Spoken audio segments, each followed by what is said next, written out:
learning Tanya, Perek Chaf Tes 29. We're on page 36 in the Hebrew, Lamed Vav. We are about 10 lines from the bottom, where there's a period after the first two words on the page. It says Basar Ha'adam, and afterwards there's a period. And we're at the words. We're going to start with Kamaimer Hillel Azaken, as the teaching of Hillel the elder. And let me bring you up to date. Basically, the Balatanya, this chapter, starts discussing another issue that plagues a person who is an active servant of God.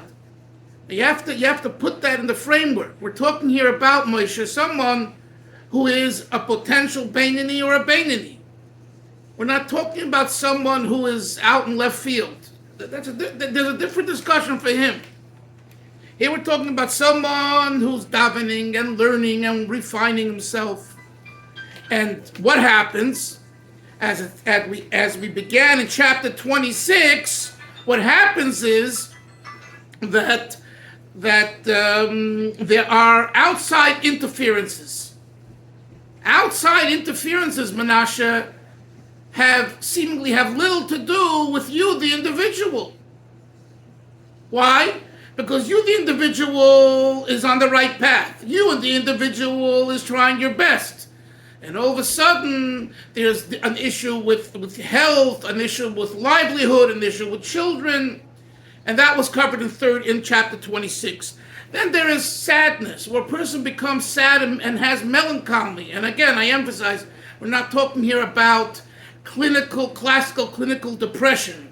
Although we could derive lessons from these chapters how to deal with those issues as well. We're talking about someone who says, listen, I wasted so much time yesterday, and it went nowhere. What a waste of time. A friend of mine was talking to him. He was waiting to get on a plane. The plane was delayed. So he's saying, I'm just killing the time. Now, when you reflect back and you say, I was ready to go on the plane at this and this time. And I was ready to settle in and to do what I need to. And because of the weather or because of this or that, the plane was delayed and I ended up wasting time. Right? So, and it bothers you. And it should bother you. It should bother you. You know, more than what God wants of us to do, He wants to see what direction we're going in.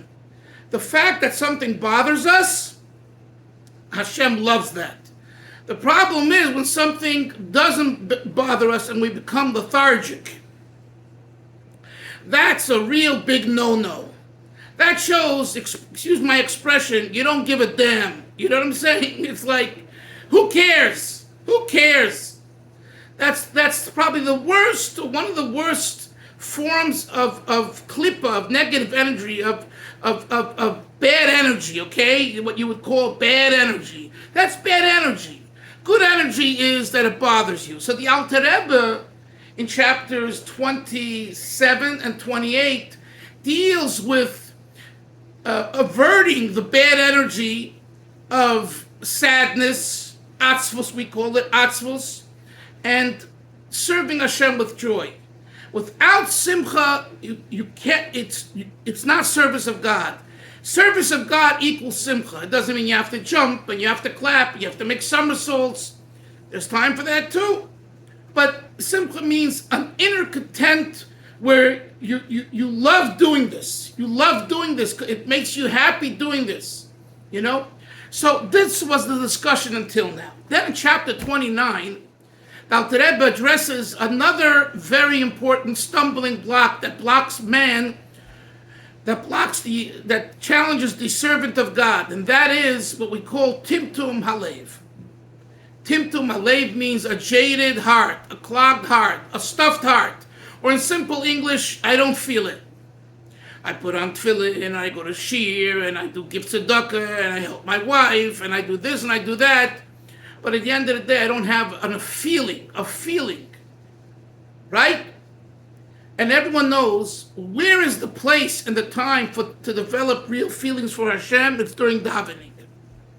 If you daven Menashe and your davening is very, very, good in the sense that you say the words, you even know the meaning of the words, you come to minyan at time and you answer all the brachas, very nice.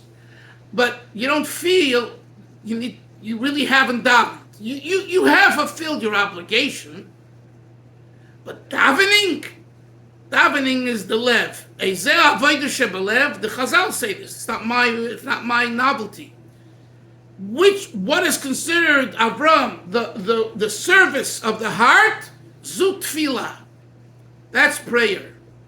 And that's why I just want to mention, just for a short second, it's coming to Yom Neiroim, Rosh Hashanah, Yom Kippur, and there's so many prayers, and it's just prayers and prayers and prayers till it comes out of your ears.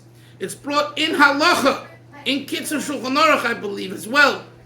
It's better to say a little with kavanah, with intent and focus, than to say much without. You know what that means, Moshe? That means that even if the shul, the congregation, the chazan and the Bal Tefillah, they keep on going, and you're left behind in focusing on whatever you're reading, that's fine. If you have time later to make it up, you do it. And I'm talking from experience, because that's the way I daven Rosh Hashanah and Kippur all my life. I don't pay attention at all to the chazan. If I'm able to get up in the Sana Taikif and say the Sana Taikif, I'll do that if I'm allowed to make interruption at a time. And if not, I'll do it later. This isn't a game here where I have to say the words because the chazan's saying the words. It's not davening. It's basically you're a robot. On the other hand, if you can start earlier, that you're davening by coming a half an hour early to shul, so this way you daven more b'kavana, and then you go along with the congregation. Do that, but don't forsake the kavana satfila, because kavana satfila has to touch the heart, and for something to touch the heart, you need to focus. Once in a while you get an inspirational jolt. Okay, that's an exception to the rule, but you cannot, we as we go about our davening, we cannot rely on the inspirational jolt that we will get, Either we'll get it or we won't, and guess what? Most times you don't get it, okay? So, what are you to do, Avram? You daven at your own pace. And do not let anyone, including the rabbi, tell you otherwise, because it says in halacha not like that. Okay, it's a halacha, and the halacha says that it's better to say a little with kavanah than lot without kavanah. And again, I say, afterwards, what I do is I daven at my pace. Then when they sell the aliyahs in the shul, which can take them 15 minutes, I catch up. And if I don't catch up then, I can catch up later, 3 o'clock in the afternoon on my couch.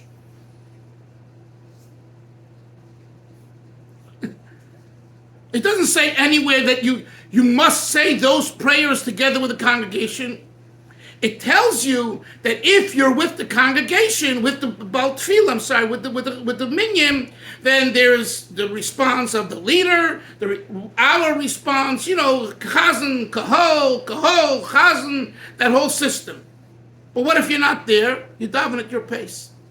And this is true every day, and this is true Shabbos, but surely it's true on the Yom Neiroim, because it says in Shulchan Aruch, this is what I'm telling you about the Tefillas. Because the Shulchan Aruch understood that there's so much to daven, and you're going to have a feeling, I have to catch up, so you're going to compromise on the quality of your davening, and that's wrong. Especially on the day of Rosh Hashanah and Yom Kippur. Going back to what we're learning here, and please share that message to your kids and grandkids and friends, and you will get an argument by some, and that's fine, and just go on. Don't. If maybe you can find it inside the Shulchan Aruch, have the citation, and just say, why don't you look into Shulchan Aruch section so and so, paragraph so and go on. Don't waste time arguing unless someone's sincere and they really want to understand. Explain and share with what we're discussing. Anyway. So the Alter Rebbe in chapter 29 deals with this issue, the issue of a jaded heart. And the Alter Rebbe explained to us in the last year that we had that basically the reason why a person, the average person, has a jaded heart and doesn't feel and needs to develop feeling for for God is because we're Benonim, we're potential Benonim, we're not Tzaddikim. And by us, who is our essence as far as our essence that's revealed outwardly? In other words, what do we observe and what do we see? That we live with Nefesh Habamis, not Nefesh Elokis. The truth is that every Jew has a neshama, and every Jew is pristine, and the soul is pristine, and the neshama is pure, and all that. But the fact is, what is our daily involvement and our daily activity into? Guess what? It's eating and sleeping and pleasure and honor and narcissism and everything else that the whole gamut of life brings. That's the way the average person functions, says the Alter Rebbe. In his Hebrew words, 3 times he uses the same words on page 36, Lamed Vov. He, ha'adam atzmai. He, it. What is he referring to when he says he? The Nefesh Habamis. He. The Nefesh Habamis, ha'adam atzmai, is man himself. And as long as he, ha'adam atzmai, what do you expect? You expect feelings for God when he, ha'adam atzmai? Says the Alter Rebbe, but that's the answer. That's why you have a jaded heart. What is the job? Our job is to get rid of that, as he will explain, as he's explained, and will explain soon, actual ways of getting rid of a clogged heart and developing feelings. So let's now go, and conversely, by tzaddikim, who are they? Who is the he? By tzaddikim, not nefesh habamis, but nefesh elokis, godliness. So the actual nefesh, the actual tzaddik individual is governed and lives a godly life. And therefore, the Alter Rebbe now says, let's look inside, U'kamaimed Hillel Azokim. And as Hillel the elder said, Talmidov, to his students who were on a high level, and therefore they were his students. When he went to eat, he would say, I'm going to do a favor, a chesed, im ha'aluva of aniyah, with the disgusting and the poor. Who gufa? This is the Alter Rebbe's words already. This is a midrash. The Alter Rebbe quotes here a midrash, and the Alter Rebbe says, the Alter Rebbe interprets the midrash like the Arizal. There's a simple interpretation which means it's different than the way the Alter Rebbe quotes here. But the Alter Rebbe is quoting the Arizal. He's not quoting the Arizal, but this interpretation is also brought in the Arizal. That Hillel Azokin, when he went to eat, he says, I am feeding my disgusting. I am feeding my poor. Who is the disgusting and poor by Hillel? Gufay, his body. Kikimoi ze zor nechshav etzloi. By Hillel and Tzaddikim, the body is considered like foreign. V'lochein omash hu goymel chesed imoi. That's why Hillel said, I'm going to do him a gmilas chesed.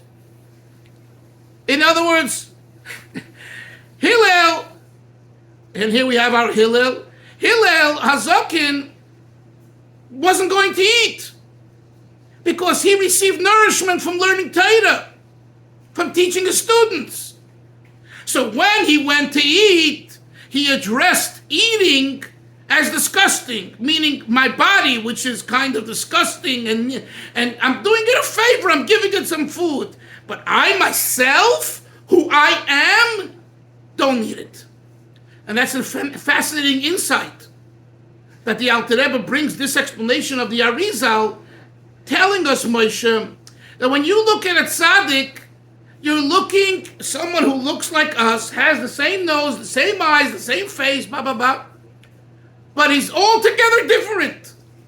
Why? Because by us, food and everything else, we're not doing a favor to the food. The food's doing a favor to us. Why? Because we are already bound by the food to begin with. Hillel wasn't bound by the food. He was a tzaddik, and all tzaddikim are not bound by the food. So when they use some food, they're doing the food a big favor. Let's go further.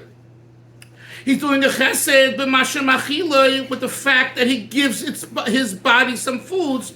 Ki hu atzmoi einoi rak nefesh elikis bilvad, because he himself, Hillel himself, and anyone like Hillel who's a tzaddik, is only ki hu atzmoi, for he himself is only einoi rak, is only nefesh elikis levad, only the godly soul. And then the Alter Rebbe adds a few important words. Ki hi levadei mechaya gufay ubsorei. Because the nefesh elikis by a tzaddik like Hillel, it sustains the nefesh of the body. What the Alter Rebbe is adding here, Menashe, is a very important point. It's not as though Hillel didn't have a body. It's not as though the tzaddikim didn't engage in intimacy. They engaged in intimacy. And they ate. But their eating and their intimacy was godliness. So that's what the Alter Rebbe adds with the following words. Ki hi levado mechaya gufay ubsorei. It's the godly soul, Moshe, of the tzaddik of Hillel that sustains and enlivens the body of the tzaddik, etc. And he says, Shahara, why?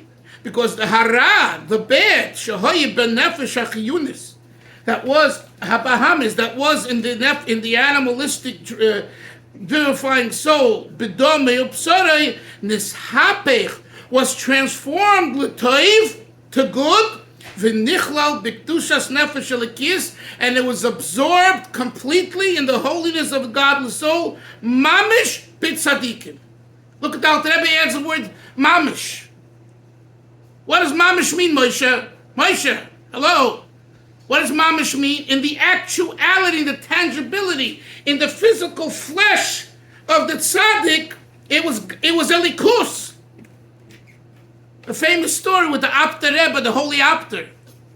Guys heard of the Holy Apter Rebbe, the Ohev Yisrael.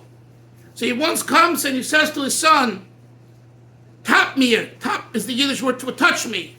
Tap, touch me. So he touches him. So he says, was feelst du? He was from, Poland. What do you feel? His Yiddish dialect. What do you feel? So he says, Tate, father, ich feel gif. I feel body. So you know what he said to him? You know, my son, why you feel body? The taps me mit gif, feels the gif. You're touching me with body, you feel body. As the vos make a tap mit neshama, you would feel neshama. If you would touch me with soul, you would feel soul. Because he wasn't, just saying that, he wasn't bragging that he said. He's saying I refined my body so much so that my physical hand, it's a physical hand.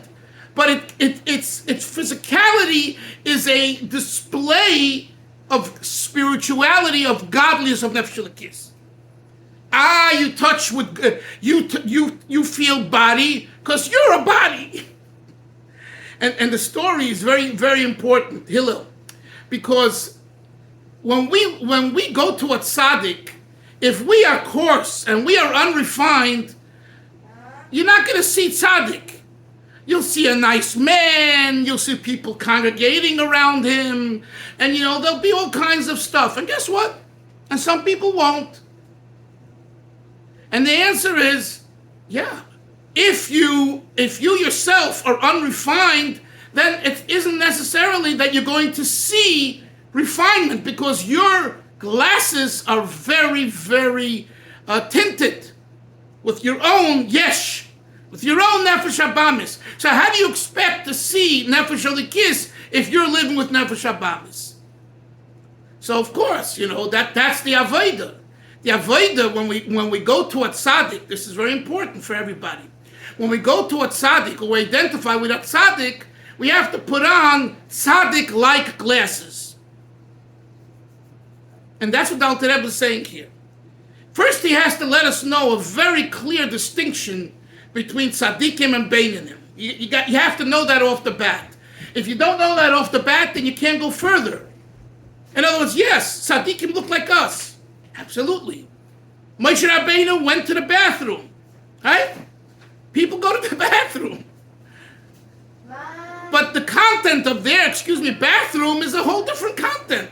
It's Asher Yotzar.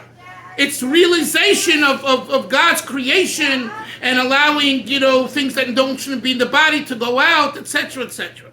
Let's go further. Avol bebeinani, but the beinani, me'acha shemohusa v'yatzmusa shel nefesh achiyunis habamis, shemesitra acher. By a beinani, since the very core essence, again, we mean the essence that's displayed, is the animal vivifying soul that comes from the negative side, the klipa hamulbeshes b'domai ubsari, that's invested in the blood and in the flesh, loy nepach l'toiv, hasn't been transformed to good. Therefore, for the third time on the page, harei he ha'adam atzmai. Therefore, it itself is man. Harei he ha'adam atzmai. It is man. What is man by a Benoni? And even a Benoni or potential Benoni, it's the klipa. The imkain, turn to the next page, please, 72, top of the page. Hu rachik, the Benoni is far me Hashem, from God, betachlus arichuk. Hillel, you see, when you learn Tanya chapter 12, 13, 14, you say, wow, this Benoni, I'll never be a Benoni. Like I told you, I had a shear with this doctor, and when we got to chapter 12 or 13, he stopped coming. Remember I told you the story, and he was a very intelligent guy, And he said, I realized I'll never be a Benoni, so I'm wasting my time in this learning session. Little did he know, because he didn't have the patience to wait, to chapter 29, page 72, when the Alter Rebbe says on top of the page, the Benoni is rochik ma'Hashem b'tachlis. You tell this to any B'nai Torah, they'll flip out.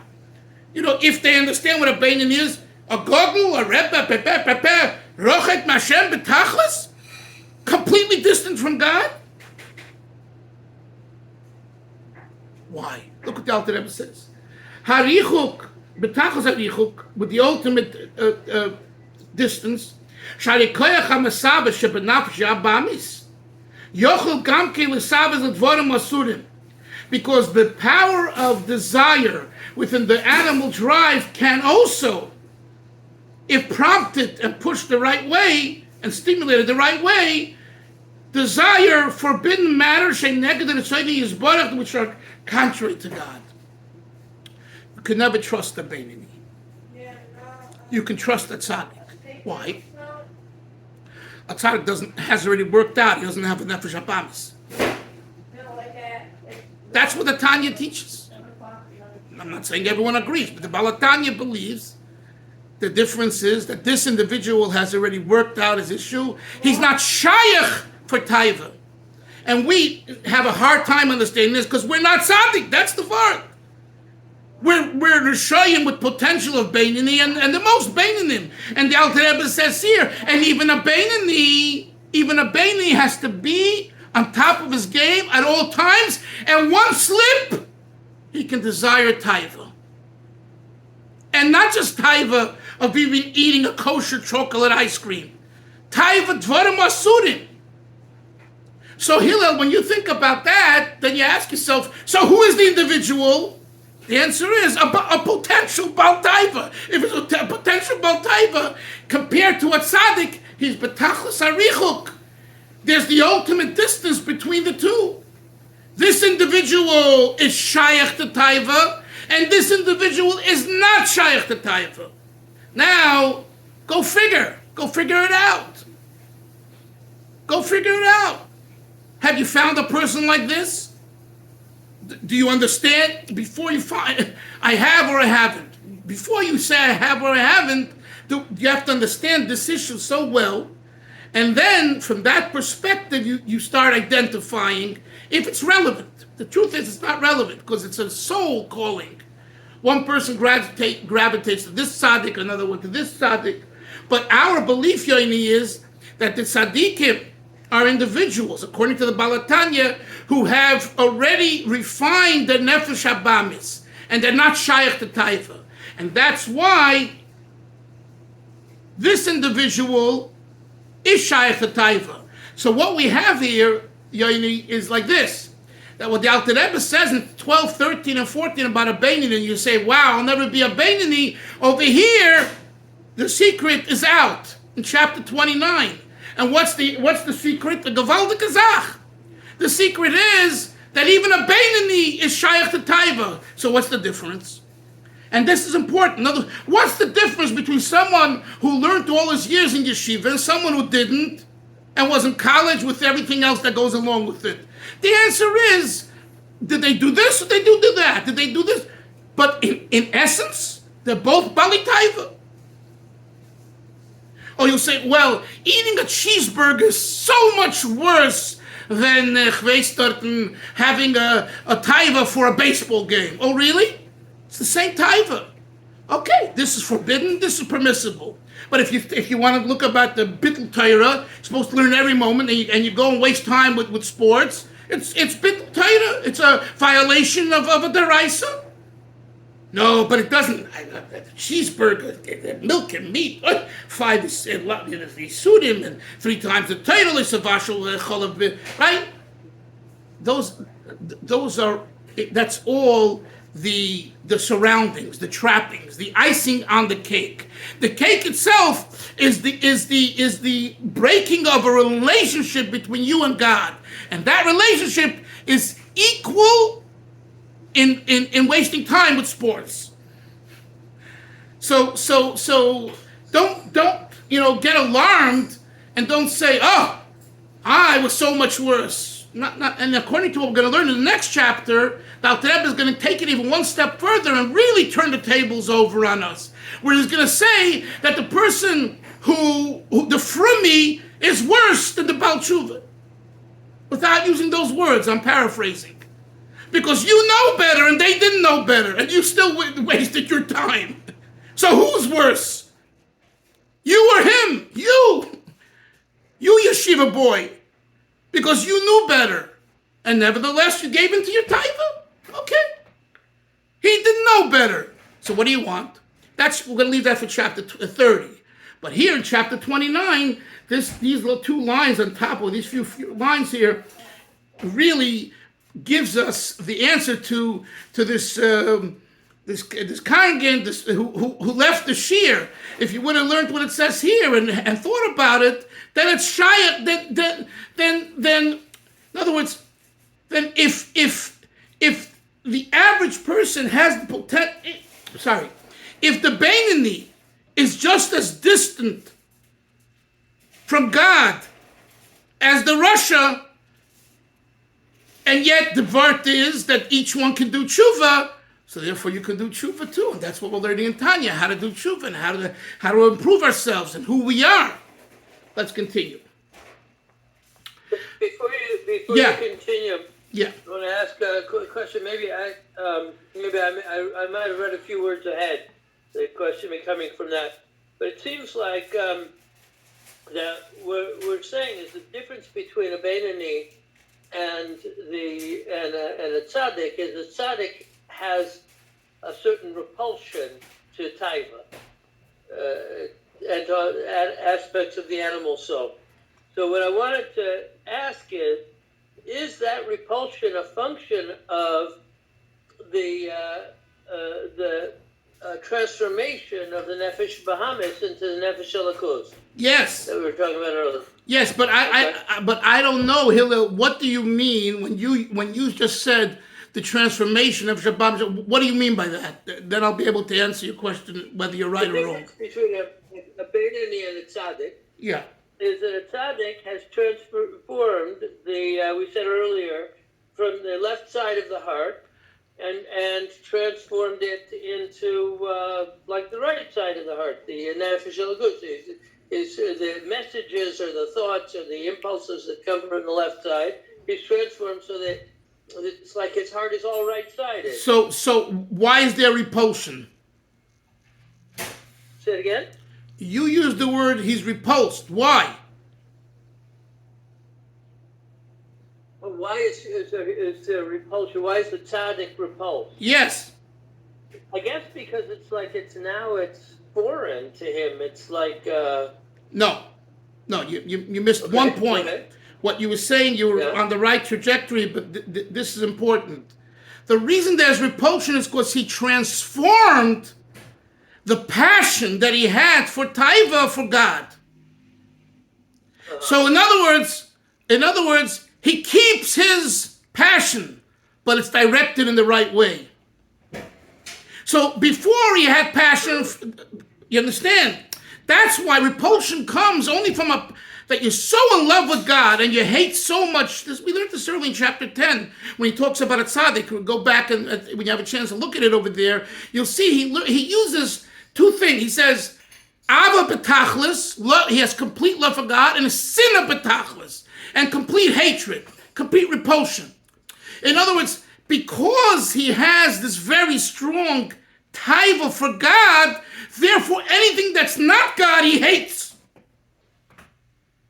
So to speak, it's as if to say, this is the energy that could bring you to God, and you're using it. I'm using it for ice cream.